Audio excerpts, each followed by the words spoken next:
افدر قامشلوی شخواه نافدارترین جاده باجاری قامشلو ده جاده عمودیه. لجاده عمودی گلک جهود ورهنه نافدار جوان آشیبوزی و خوارنگهال سمودن. آنها دمجمیر پینج سبهی. امر دوی خوارنگهال سمودن و البندی خدا نیوینه کو خوارنگهی وگه. دا کمجنیز و روشا وی خوارنگه نافدار بشو بین. فرمو ام بهوره تماشا بکن.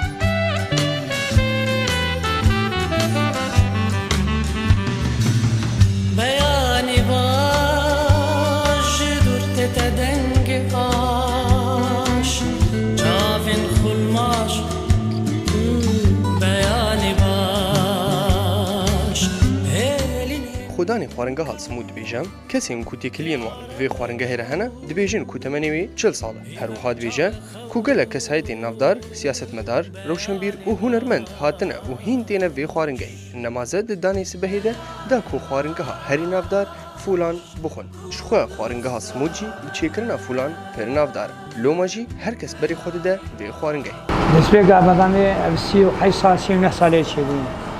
نسبه قابه جماعتك شامی بون جماعتك شامی بون مال خزوی مجواکری خانی عربی بون مال خزوی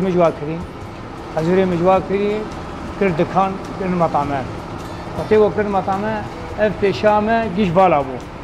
گیش تکتنه بو خانی مالی تنه بون حتی جامعه قاسم و حتی تنام مطعمه بکی 10 خانی جویش حالتنه بون کرد مطعمه و هدي ملاد علم السر وشيبو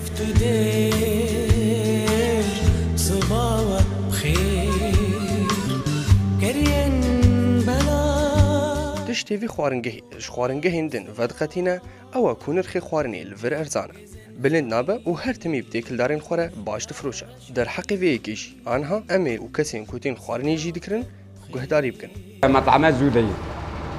يعني انت بلا مصفى 5 6 هذا في مطعمي انا عمري بقول له 8 سال له حد له حشتين بس الزارو مزاد في مطعمي واما مطعمه يعني خديه وباقجن شغله وباقجن محترم فوله واخوشن فلافله واخوشن حمزه واخوشن خلکین کوتین وی خوارنگهی نرینین وانیگن وکی کود بیجن خدانی خوارنگهی تبلیغ کارمندینوی گلکی رزگرتنی جزبونو تکل دارین خوره دگرن پرگوی خود دن پاکجیه جبر وی کیشی ام هر تمی خولی دگرن و دستجی برنادن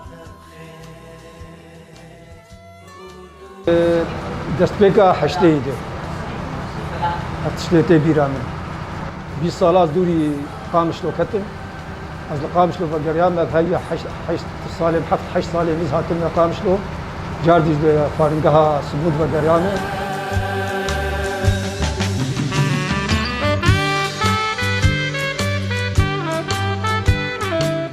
ارزیو رشید دزگاه بیار آراگ هنگی قامشلو